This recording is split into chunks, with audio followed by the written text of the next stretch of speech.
Olá, queridos, estamos no ar com mais um Conversa Pública, nosso momento delícia de cada dia, onde temos a oportunidade aqui de conversar sobre temas interessantes que podem ser super relevantes para a nossa vida ou nos trazem conhecimentos, né, de assuntos que são tão falados no nosso dia a dia. Muitíssimo obrigada pela sua companhia. Hoje a gente traz um tema, de certa forma, diferenciado, mas também muito interessante. A gente vai falar sobre educação dos povos indígenas. Povos indígenas, eles possuem processos educativos próprios, que ocorrem em diferentes espaços e tempos de ensino e aprendizagem, de acordo com as suas culturas e conhecimentos próprios.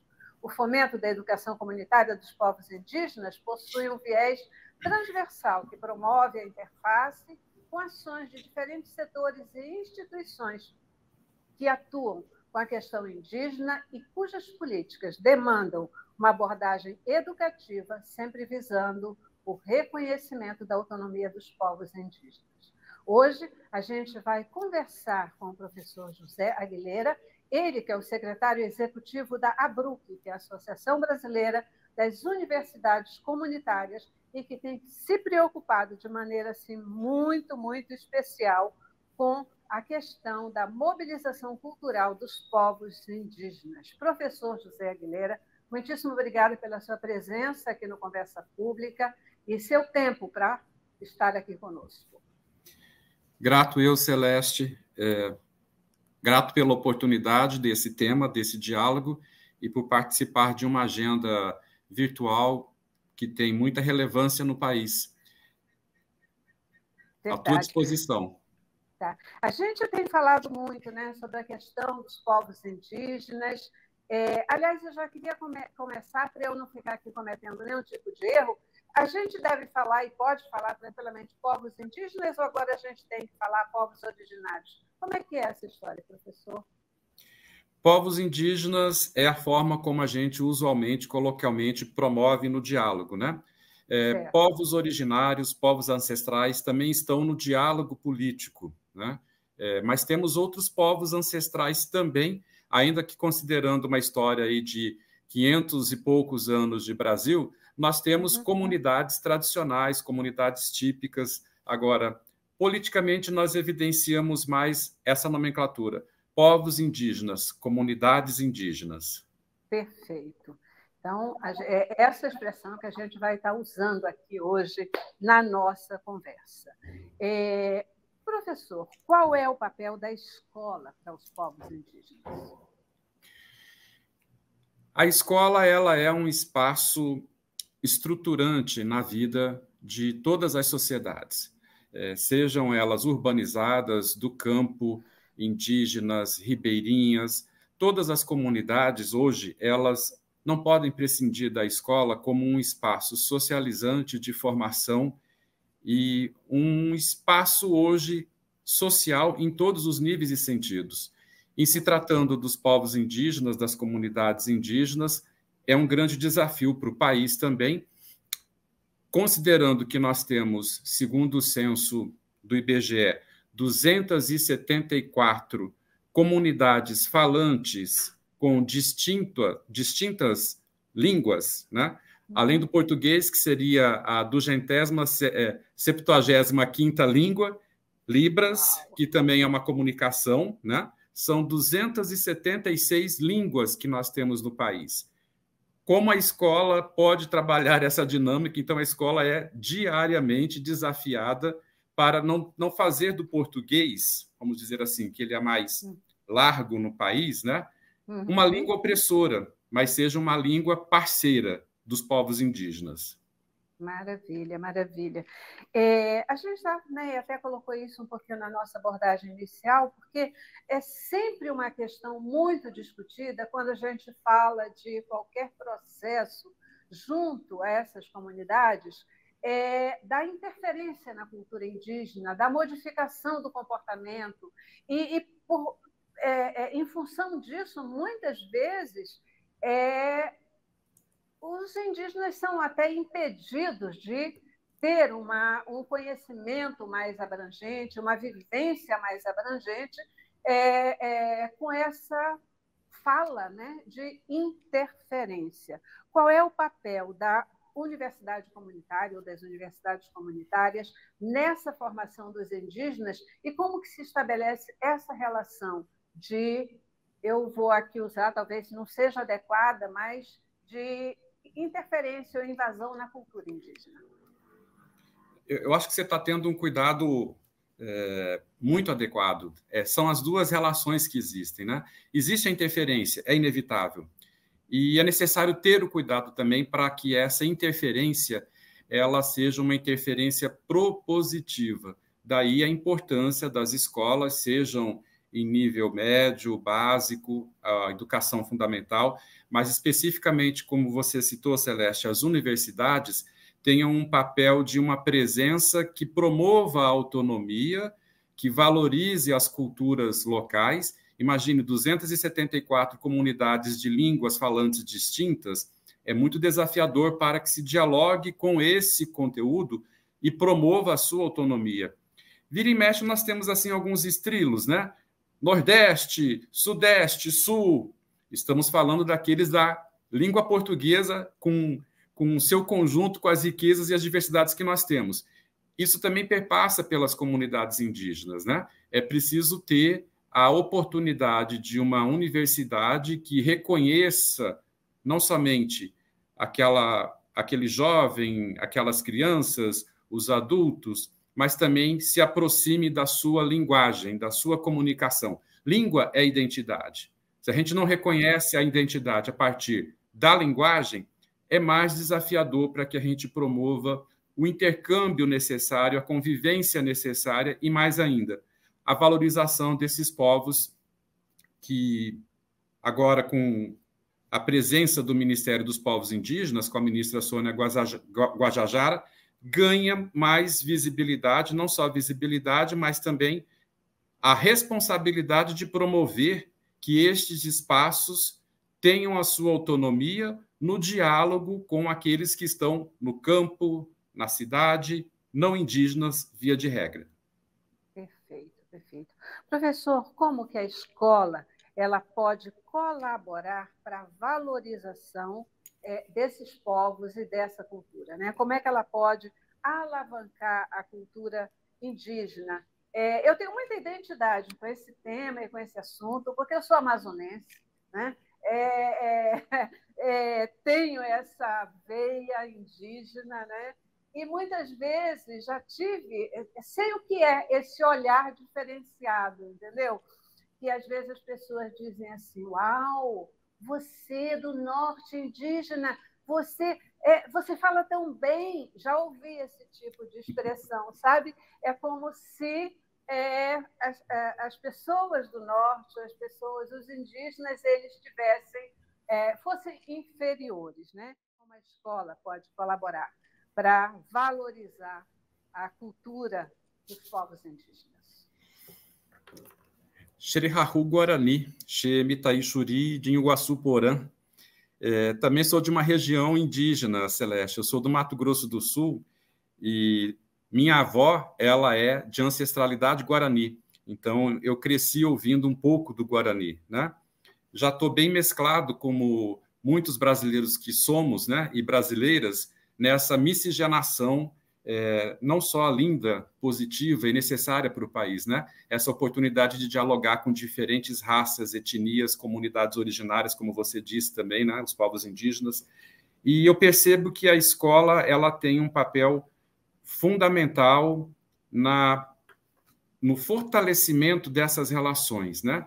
No MEC, nós temos hoje uma Secretaria Nacional, a SECADI, que cuida de promover iniciativas, políticas públicas para a valorização de quilombolas, comunidades ribeirinhas, indígenas, a perspectiva da diversidade social que nós temos.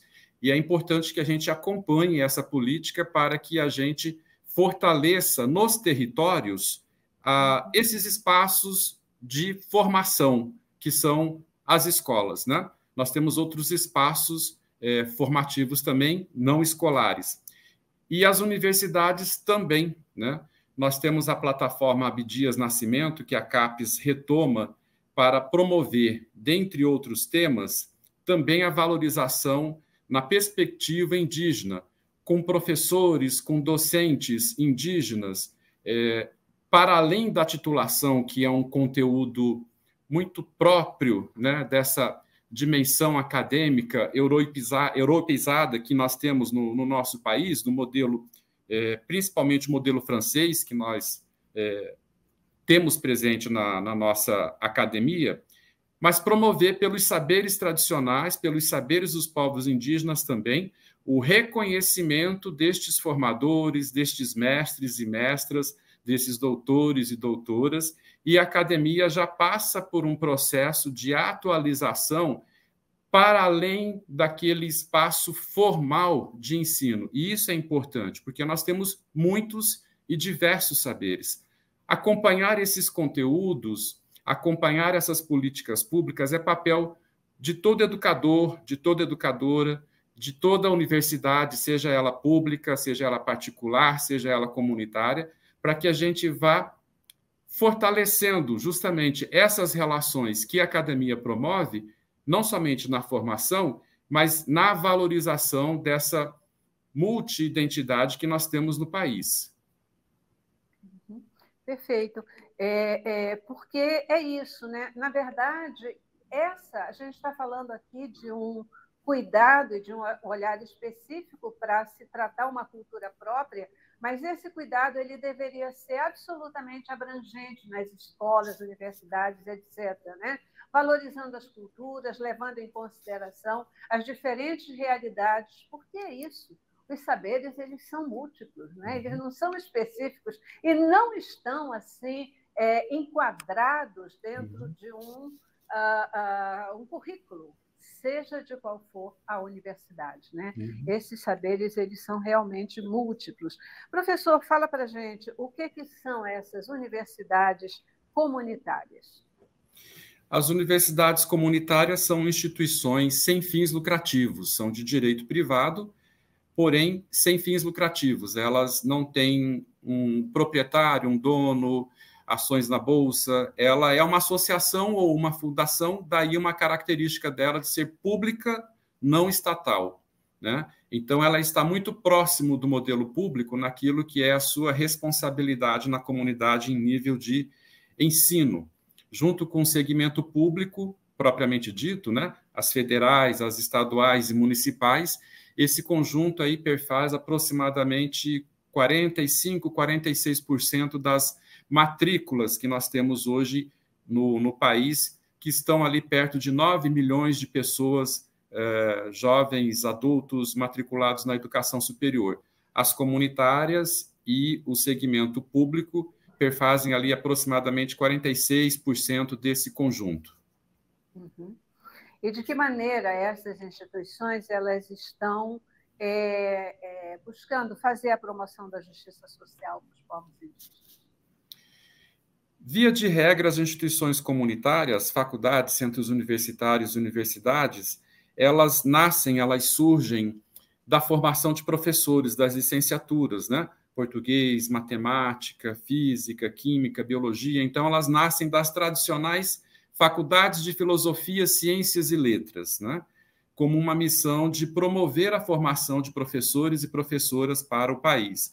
E, ao longo do tempo, hoje nós temos algumas instituições com 80 anos, é o caso da PUC-Rio, por exemplo, outras instituições com seus 50, 60 anos, no Rio Grande do Sul, a Universidade de Santa Cruz do Sul, o Unisc, aqui próximo da região, a PUC Goiás, dentre outras. As comunitárias podem ser confessionais e não confessionais, mas basicamente atuando na formação de professores e com uma responsabilidade e engajamento, como você muito bem disse, Celeste, na valorização das comunidades tradicionais. Muitas destas, algumas das que eu citei, têm atuação não somente em nível de graduação, mas de pós-graduação também, voltado para comunidades indígenas, assim como as federais também já iniciaram uma promoção em nível de cotas para presenças de indígenas, como valorização na academia. Embora a gente seja constantemente desafiado pelo mais novo integrante da Academia Brasileira de Letras, o Ailton Krenak, em que ele desafia bastante, né? É importante ter uma universidade, mas não uma universidade que torne os nossos indígenas europeizados, né? Mas que favoreça a sua presença nos seus territórios. Krenak nos desafia constantemente nessas reflexões. Uma universidade que tenha características que valorize os povos indígenas. Maravilha, maravilha. Eu acho que é um grande desafio. Realmente é um grande desafio. Não é você pegar essa pessoa, esse indígena, e tirá-lo do seu mundo a partir de outras questões e outros conhecimentos, mas prepará-lo, formá-lo para que ele possa até voltar para a sua comunidade, ser relevante e estabelecer, né, um processo cultural de maior desenvolvimento. Aqui, conversando com o professor José Aguilera, ele que é o secretário executivo da ABRUC, Associação Brasileira das Universidades Comunitárias, ele está aqui nos trazendo a mensagem, né, do desafio que é a formação e o cuidado com a preparação e educação dos povos indígenas, de maneira a preservar a sua cultura, o seu espaço, a sua identidade. Professor, quais são os principais desafios que vocês têm encontrado, né, os principais desafios, as principais dificuldades nessas universidades, nessa questão da mobilização cultural dos povos indígenas? Sim, são muitas. Em especial, nós precisamos pensar a largura desses desafios na dimensão do país que nós temos, né? Da região que você é originária, na Amazônia, é um território bem largo e com muitas comunidades indígenas. Então, e trazendo o restante do país também, como é que nós podemos pensar num processo de acesso destes jovens, destas jovens para a universidade, sem criar tanto conflito com a sua o seu deslocamento territorial, né? Porque eles são muito ligados nas suas comunidades de pertença, como você disse anteriormente. Esse é um dos principais desafios. E valorizar também na perspectiva que ele busque a formação desejada, o seu curso desejado, e realize os movimentos que ele também deseja fazê-lo, né?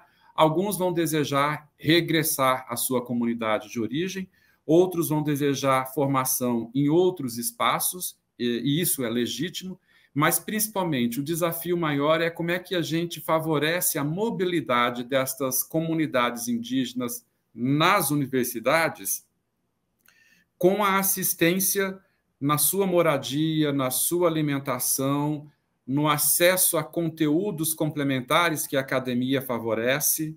Esse é um desafio que nós enxergamos dos mais relevantes. Não somente ter a oportunidade de acesso, mas mantê-lo nesse espaço, que ele tenha a oportunidade de concluir a sua formação e daí fazer crescer os seus sonhos, os seus desejos, né?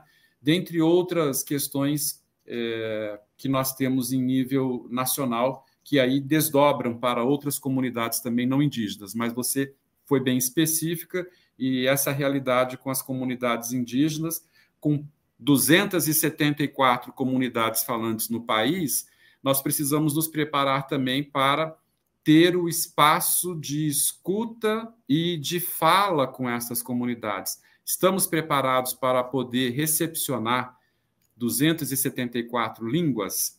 Eu acredito que temos condições. Política pública é o necessário para poder orientar a instalação desses espaços para que as comunidades indígenas se sintam integradas também, aqueles que assim o desejam, no espaço da formação do saber, na aprendizagem, nas escolas, nas universidades. Perfeito. É interessante, você tocou num ponto, né? O direito legítimo desse indígena, né? Porque a gente está realmente se referindo a essa população, de, ao procurar uma formação universitária, ele não necessariamente retornar à sua comunidade. É bom deixar claro que ele poderá contribuir de forma absolutamente significativa para a sua comunidade, mesmo à distância, mesmo fazendo parte de um outro núcleo de atividade, de outro local, porque é assim também que ele vai proteger a cultura e vai fazer com que essa cultura seja reconhecida e valorizada. Eu acredito muito nisso. Professor, como a cultura desses povos indígenas tem sido utilizada ou aproveitada nas pesquisas acadêmicas? Ótima questão, Celeste. A pesquisa acadêmica, ela está cada vez mais mergulhando nas comunidades indígenas, nos seus territórios, buscando saberes e conhecimentos medicinais, na preservação do ambiente, né? Veja essa realidade que nós vivemos aí nesses últimos dias, o país inteiro com essas fumaças espessas, né? Fruto da falta de conscientização que promove esse excesso de queimadas no país, né? Mergulhar nesse conteúdo das vivências indígenas tem muito a nos ensinar de como nos relacionar com o espaço que nós estamos, seja urbanizado, seja no campo, aonde quer que seja. A relação com o outro, e esse outro, não somente a pessoa, mas também a natureza, é um conteúdo que, em nível de pesquisa, tem nos alimentado bastante com informações, como disse anteriormente, medicinais, na relação de preservação, na relação de valores, né? A terra é um valor para as comunidades indígenas, e por isso a importância das demarcações desses espaços para que eles tenham a mobilidade possível. A não terra promove algumas situações que nós vemos em alguns noticiários, né? De suicídios, de matanças, de conflito com a relação do agro e os indígenas, que são desoladoras, né?